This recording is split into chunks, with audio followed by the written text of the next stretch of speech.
continuing through my misery of playing Quiberon Bay. This is turn 13 out of 16. Yeah, still a lot to go. I've set up my divisions. You can see problems happening here. A lot of out-of-command British ships. Their formations, God knows where this one's supposed to actually be, but I think I'm giving this over to Hawk. And these ships over here are Hardy's, or whatever his name is. I don't know who gets that division. I think that's part of Hawk's. I'm going to put another marker there to indicate that. This one is to separate from the dismasted ships which are out of command. No big deal there, really. The French only ended up with one out of command ship, able to create a little command here, maybe? That doesn't make sense. This guy's only got a range of 2. Oh, this is a drift. So yeah, you can get these ships here, and then a command split. Conflans could get most of what injured guy has, but he's shifting up to here, and then one more squadron here. There's a lot of ship knocked out of it, so that makes it kind of easier, but there's a lot of crap to maneuver around. Quick initiative roll. Of course, the English are going to get this. Oh, +4. I think where they are. I don't remember.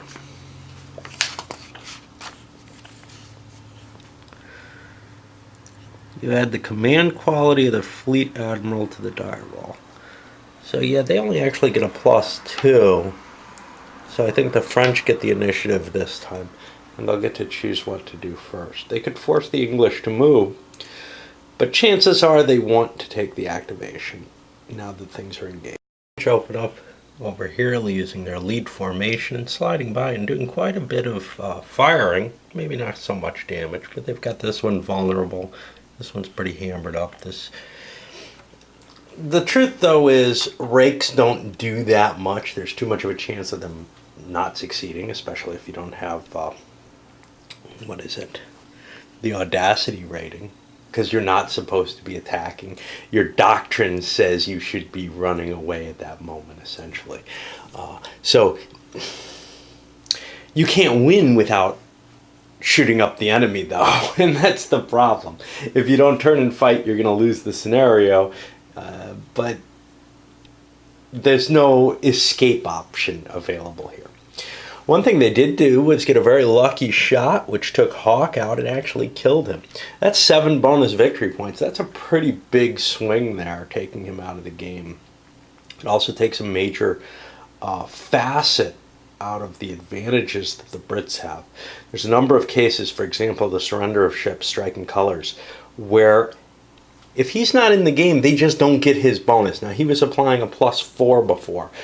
I think the audacity still plays in. I'm not sure. I don't remember if striking had... striking has audacity involved in it.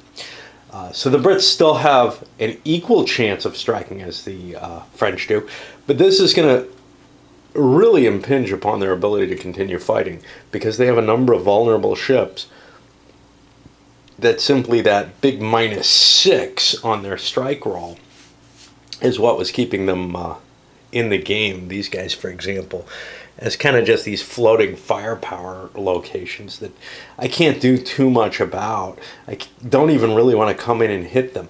You know what I forgot to do? I forgot to roll all my command out of command rolls. I got to do those still before he's... Okay, so interesting situation here with our ship here. He's got enough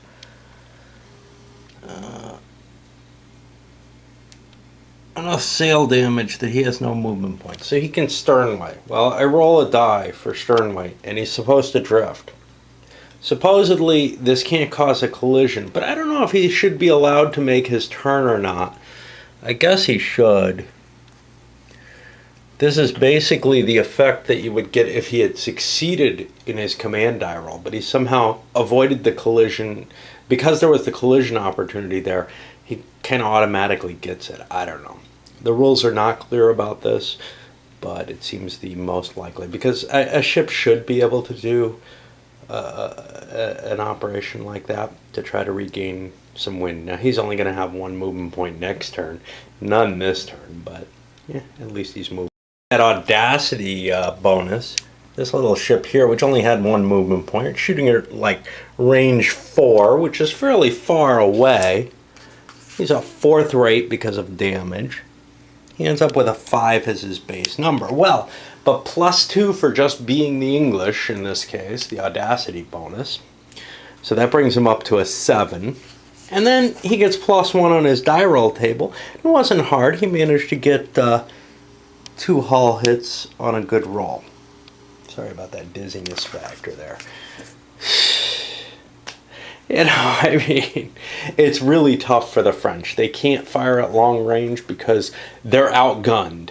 That +2 is much more impressive when you start dealing on the low end of the firing table spectrum. But they also can't really close because their strategy is to shoot at sails. It feels like the audacity just really bugs me. The audacity of it. Anyway, we're off to the French again. And we'll move another one of their formations somewhere or another.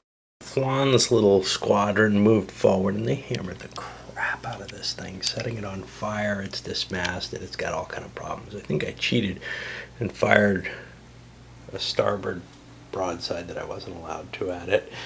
I wasn't facing the right way from what I can tell, but the hell with it.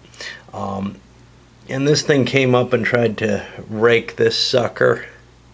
And then he got lit up by that Hulk over there. You know, it's tough to fight these dismasted ships because honestly, they still have better firepower than you do. You know, if you try to get close, well, if there's more than one around, they can provide fire support, sort of like these floating gun batteries. I'm back to the English. I got no idea what's going on with the English. I think I've got Hardy's squadron. I had to get it moving just to get it out of the way. Just like where I started, I can't remember when I'm moving if I don't do them in kind of the order that makes sense to me. Which is one of the problems with pulsed movement type games. SPQR and the Great Battles of History have the bonus. You flip a counter over, it's moved, it's done. Here you don't have any kind of indicator like that. Of course, I could throw more counters on the board. We're done with some of the little aspects that were still going on here. You can see this guy's on fire now. He got hit by the French going by. And, you know, things are in kind of an ugly combination of situations. The French ship that went by went up here. I don't know why that's on fire. I don't know what happened where. You know, these are really exciting session reports because all I can say is I don't know what happened. And that's, you know, what I walk away from the game with is I don't know what's happening. I don't know what happened. I move some ships and I shoot things and things get hit. I'm not getting this real good view of the battle. I'm just moving ships and hitting things. And I'm not remembering enough. What I do remember is this little thing here. The Brits start moving down and the French are chasing them. However, long-range fire from this thing crippled this. You know, I can get 3 hull hits from long range. The Brits are just that much better with that +2 to their table. All right, cleanup phase for the end. As we move into the 14th turn, what do we have? Well, I don't know if anything sunk. This guy struck colors. English struck over here. I don't think something may have rolled over. Oh yeah, something did roll over and sink this sucker. And what's bad about that is that, you know, with all the fiddly crap going on in this game, I forgot I had an admiral I needed to try to save on there, and I didn't roll him this turn. I rolled him on some turns, not on others. He probably would have failed. I'm not going to go back and do it, but what is it? It's like fleet's audacity equal to 7. This is one of those annoying things.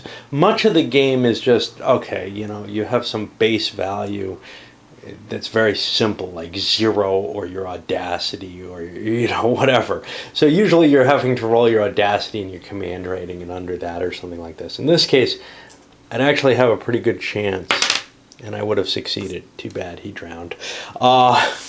He deserves it. Everything in this game deserves to be destroyed. Okay. I see something that could make this a lot less painful.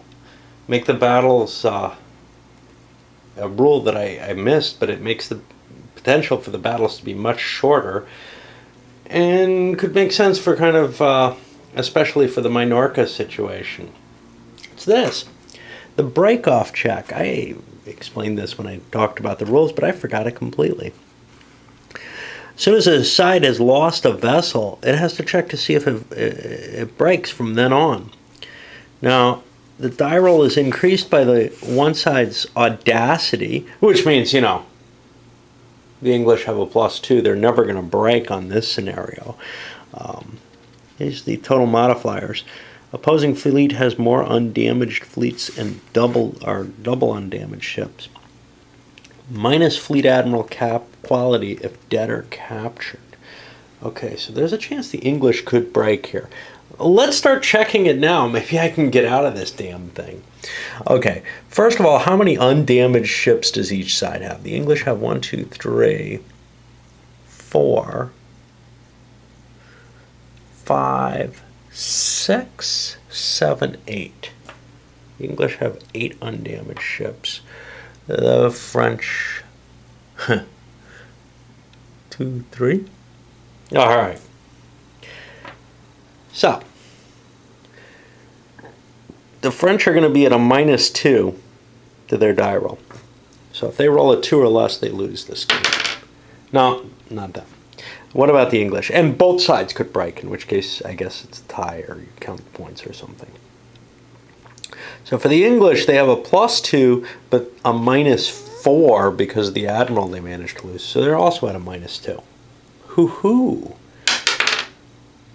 And they don't break either. Now, of course, throughout the game we could have been rolling and, well, the English probably would not have ever had a chance to break, but the French would have had a chance earlier.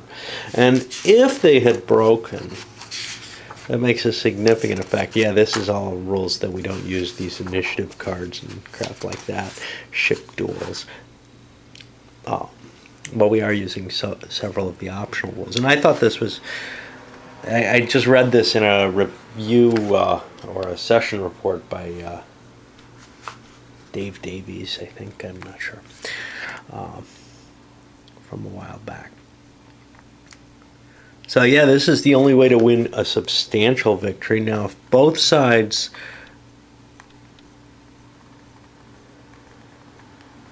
break, then you go to the normal victory conditions. So this could end a little shorter. Too bad I hadn't been rolling.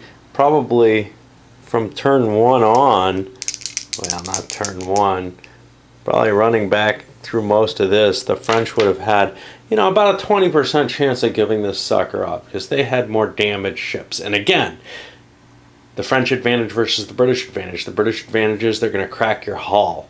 That's going to damage your ships. The French advantage almost requires a long battle because they have to knock your masts down before they start hitting your hull. Okay, here we are on turn 14. Another wind change. Heading down this way now. And that actually caught one ship in irons.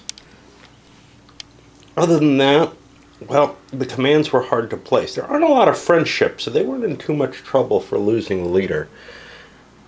This whole squadron, de Verger is able to command all this. And the other big Conflance's big range allows him to hit these couple of ships. The only remaining French ship that I can find is down here. But for the English, things are very bad because they have a lot of ships. That shouldn't be the case. It shouldn't be bad.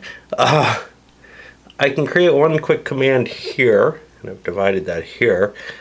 And then Hardy's command reaches to here and here. But I got a couple of ships here and then some of these hulks that are out of command. And of course this thing way out here was going to be out of command no matter what happened. I haven't rolled initiative. Okay. I think the French get it this time because we don't have that big bonus anymore. I think what we get for the English is our audacity rating.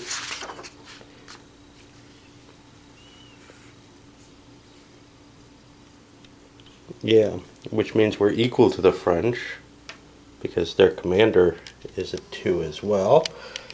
So the French are going to get the first option to do something, and they probably will take it, again, because the combat is underway. French first squadron moving forward, they really a heavy exchange of fire, largely in the French's advantage because they outnumber at this point. They really managed some rakes, etc. And got some pretty good shots off. Alright, on to the Brit. English activation, they chose to do something very tiny. They just moved one out of command ship, causing a huge amount of damage on that ship with a bow rake, 6 hull and a rigging, and a manpower. But now that gives the French the option to take the initiative, well, to take another action, and they're going to take it. Because with things tangled up like this, getting those the movement actions in is in general pretty good. They don't have much left. They, I think, just have 2 ships. The French pushed their last couple of in-command ships into the fray a little further, and this guy didn't do too well, but this guy managed to sail in and get a rake and a potential rake on both of these, but he did take a little bit of damage coming in like that. That's Conflance's own ship. I think everything's just about vulnerable now. I've had to move. I'm out of the out of command vulnerable markers. I've started using the anchors as vulnerable markers. There are a lot of anchors and full sail markers. I don't tend to use them, but I guess they could be very valuable. If scenarios had victory conditions other than crush the enemy, and maybe some do, I haven't run across them, but I've only played a couple. It's hard to put up full sails. There's some definite disadvantages and disincentives psychologically for me. If your goal isn't to get off the map or to chase the guy who's trying to get off the map. If you're looking at just a battle, the extra movement, let's see how this game handles it. Because in general, they really penalize it. I remember this one not feeling quite as big a penalty. 363, but I think it made you more. Let's try to find a number somewhere. There's pages of rules under one number. I don't like GMT's numbering system. There's nothing wrong with it in theory, but in usage they tend to put too many words between numbers. I mean, this is not bad. I can find what I need here, but the other thing. But now I got to find 363 here.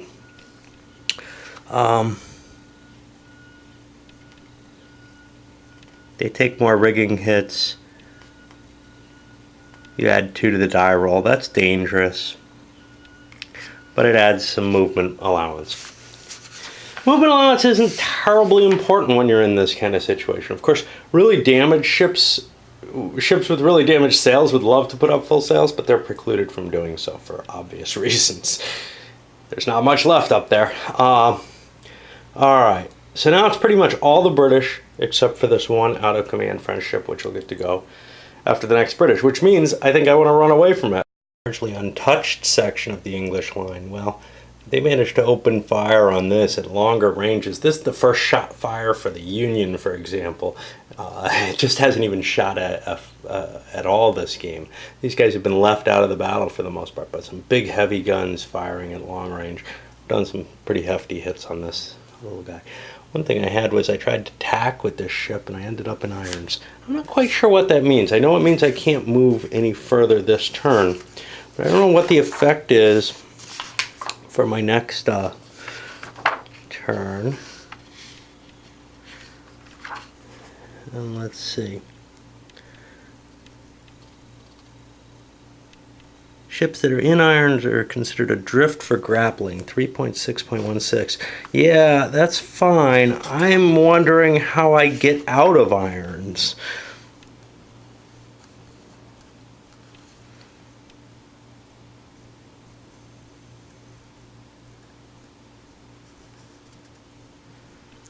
Maybe I have to tack again next turn. That's the only thing I can think of. Oh no, it's allowed for you use the sternway rolls. Okay, so I won't have the advantage of tacking. I'll have to use sternway, which is a little bit more painful to get out of that lock. That's okay.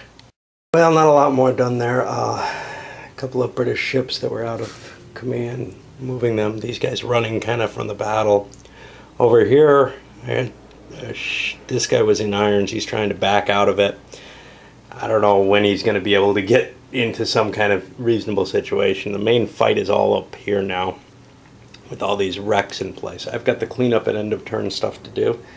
Charge my camera during that, and I'll come back. And then looks like maximum only a couple more turns to go. Huh? It's kind of funny because some people talk about how much faster this is than, say, Wooden Ships and Iron Men. That may be the case. I can't tell you. I'm expecting something no slower than the advanced game of Trireme for Wooden Ships and Iron Men, but I may be very mistaken about that. But I gotta say, these big battles take at least an hour a turn. And they're making this big deal about being able, to play this game out in a setting. Well, call it a long weekend, I saw people at Consim World playing this game.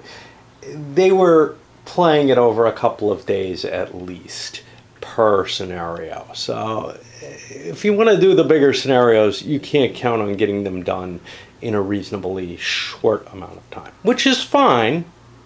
I don't hold that against it. It's just, it's not that quick a system.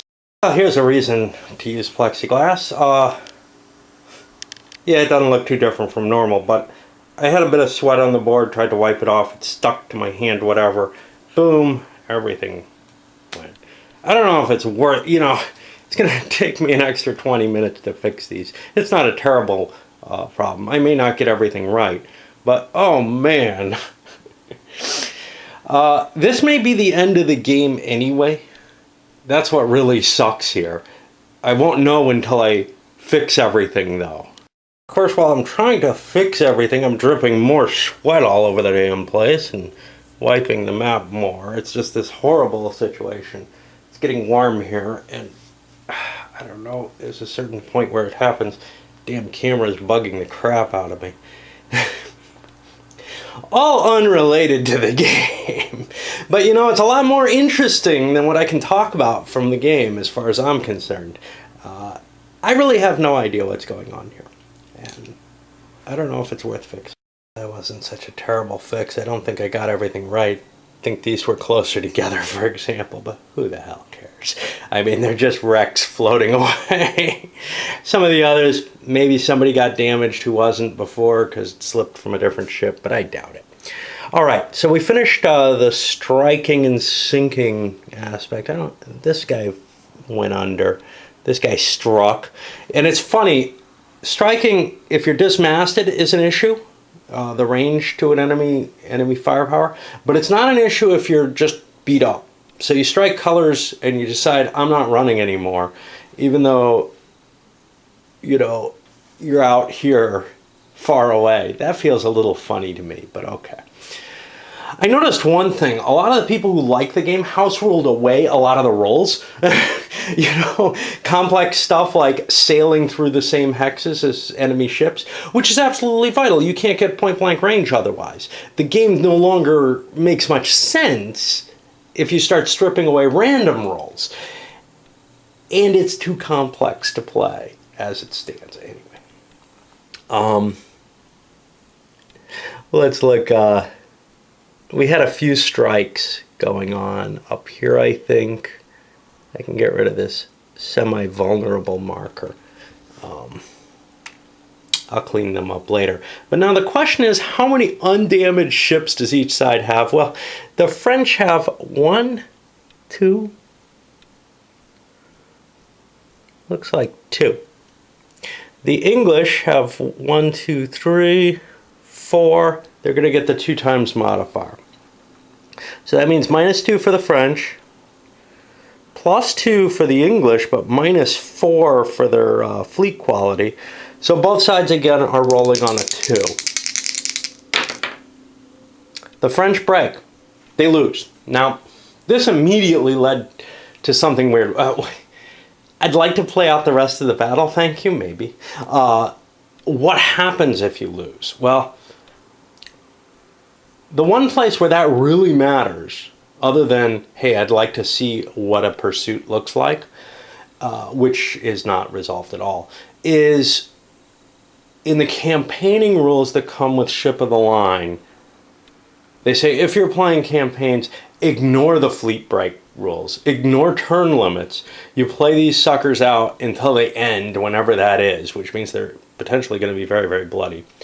But you're allowed to take pieces off the map if they're at least 10 hexes away from the enemy. You can just declare them disengaged, and then they'll be available for your next battle. That's kind of, I think, a failure, in the same way SFB fails when you start playing it in a campaign. Alright, well, I don't have to count points. I think I'm going to, just because I'm kind of curious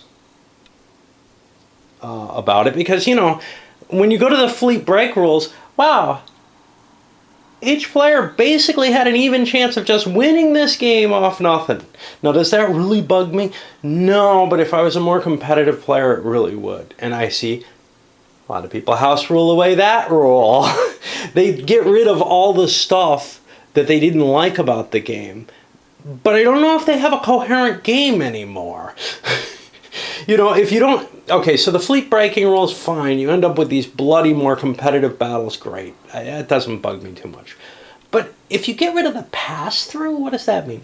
In a sense, counting up the points doesn't make much sense either, because the English, by seeing the French break, they are going to get way more points, in the sense that any struck French ships are going to fall into English hands. Any struck English ships are going to remain English.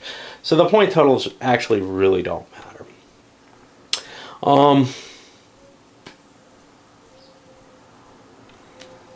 But I'd like to add them up, because I think the French were way behind with all their sunk ships. And I got lots of time here. Alright, let's close this one up here. It's the end of Quiberon Bay. I've sorted out the ships just to show you kind of what we've got in terms of losses. You can kind of see the English took a lot less actual losses. Damaged ships remains about the same. And fully functional ships, the English have quite a few in good condition that are left. Then we've got our leader losses over here. I've accounted this all in a spreadsheet, but that kind of gives a visual representation of what happened. Now, if this had gone out, if, say, the British had broken off as well, say, at the same time, we would be talking about 8, and there was a 50-50 chance. Remember, the French could have won the whole shebang in this battle at this point. Now, there was a period in the game before Hawke was dead where the French should have been rolling that 30% chance of a break much, much earlier. And this game probably should not have taken as long as it did. So factor that into the, oh my God, this all came down to a 50-50 chance, basically. 81.5 points that the French lost to 57 for the English. That's including the leader losses, etc. Mainly the big difference is here in the sunk ships, which makes sense there. Now, if you wanted to calculate this for the withdrawal, many of these damaged ships that the French left behind are struck. So that's another 10, 16, 24 victory points for struck ships. And the other ones probably would have been hunted down and sunk, or at least some of them, or captured. So this is a pretty massive victory by the English. But it is possible that after Hawke's death, the English could have just lost the whole thing. that's a major factor, and you probably don't want to get your good commander killed because of that. I've also been putting some thought into, and this really belongs in the review section, but a number of people have criticized the good leaders like Hawk or Nelson, who have this, not for their command ability and their captaincy effect on the ship, which seems to be pretty well accepted, and I have no problem with that, but for their range, this idea that, they can shout really loud or something like that. And the countervailing argument is that no, it's pre-training. Nelson would gather his crew, his captains, and explain the whole battle plan. Yeah, maybe, but you don't have a battle plan in this game, okay? What it means is Nelson has somehow gotten, or Hawk in this case, some kind of telepathic power, but it only works within his range, which is to say the whole, whatever, so here are my criticisms against the battle plan explanation for it. One is, they kind of forget about whatever Nelson or Hawk told them about if they're outside his range. They no longer act terribly better. Now, of course, the audacity and the command rating have some effect on some things, especially the audacity in terms of, no, actually both. The audacity and command rating have some effect on coming out of command status. Great. But that's not what this range is talking about here, right? Why is the commander's this value at all important, the squared value, for coming out of command, when really it's this one that's meant to represent that? In fact, what I would say is get rid of this command range idea. Formations should either be formations or not, and if they stop being formations, your signal flags and all that are no longer going to do you a damn bit of good. That ship's off on its own. It's out of command, effectively. There's nothing that a leader, by simply being near it, can really help too much. But you want to give a rating to take advantage of that.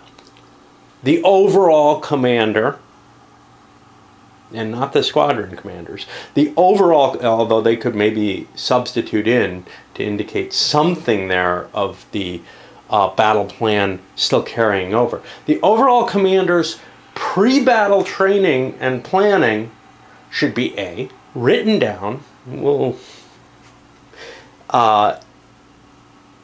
and attempts to follow that pre-written battle plan as long as it's still kind of active. And it should be. Everybody should be trying to follow it if it's still active, essentially. They should be almost forced to. Assuming it's still active, that pre-battle plan, then that preparation should affect their ability to continue trying to follow it. Now, if you want to revoke that pre-battle plan, that might happen only within a line of sight. The signal flags would have to go up, this, that, and the other. That may also involve some pre-planning. Maybe there's secondary plans, this, that, and the other. But this game just does not really capture the fleet element very well.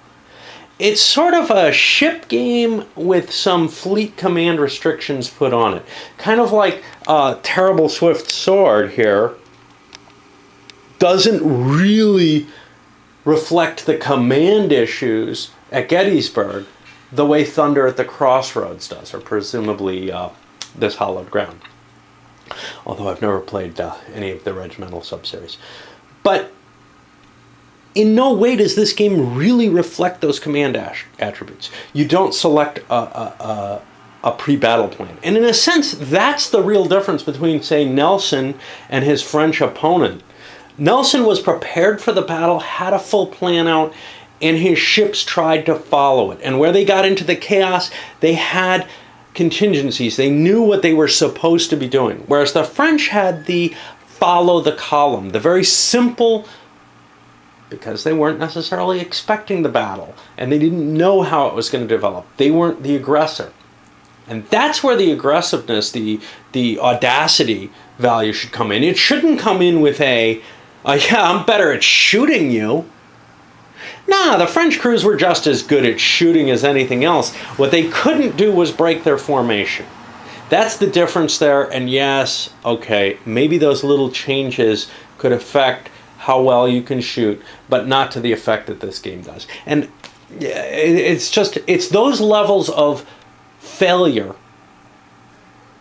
And every game has its failures, compounded with the difficulty in playing this, that make this, not just unpleasant, but unpleasant for no reason. I'm not getting what I'd expected out of it. I feel like I'm doing the review here. The reason for that is because I am going to come back and do a review, but I don't know what I'm going to remember. I don't know that I'm going to remember that people spoke out on this game, and to some extent GMT sold it as, finally, a naval combat game where you can do fleet combats, where it's simple enough to do fleet combats. Okay, that's their advertising spiel, fine, and they didn't go too far down that route as far as I'm concerned. Let's see if we look on the back of the box.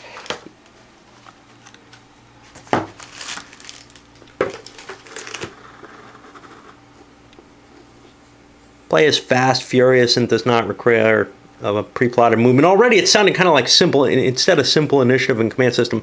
Now, the fans of this game, and even some of the opponents, but mainly the fans, seem to strike it forward as this humongous improvement on Wooden Ships and Iron Men. Now, I haven't played Wooden Ships and Iron Men, but I've played a number of naval games. I was expecting something on the level of the Trireme fleet game, the basic game of Trireme, in terms of complexity here. When I read the comments, I was actually worried that this might be too simple and too undetailed. And the truth of the matter is, I have a ship combat game that doesn't use PSI-move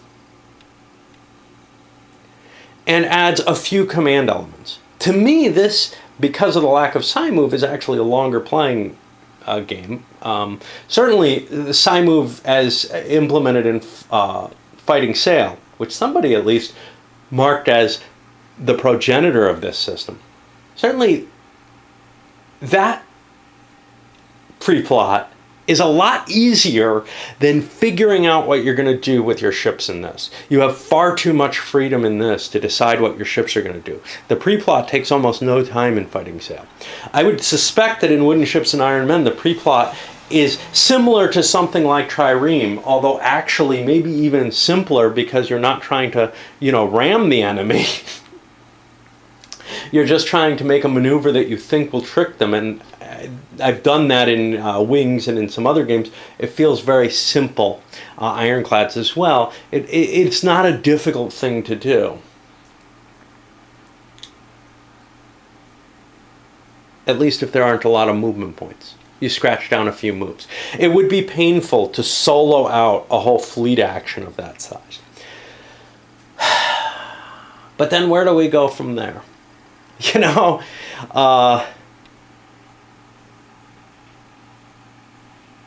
I don't know. This ended up way more complex than Trireme's advanced game. More complex to play than Ironclads. And I suspect more complex to play than Wooden Ships and Iron Men. I'm not certain about that. Maybe Wooden Ships and Iron Men tracks each man in the rigging. I know it tracks guns being damaged, which seems to me something worth abstracting away. But this is not the system that I was looking for. I was looking for something that could smoothly and easily handle these fleet combats. Not something that requires paging through stacks of counters to find modify values for this. I was also expecting something that did a little bit more towards the fleet command aspect of it. I don't feel like I'm constrained as much as I should be, especially with a good commander. Anyway, that all belongs in the review. It ain't going there, or maybe it is. Who knows?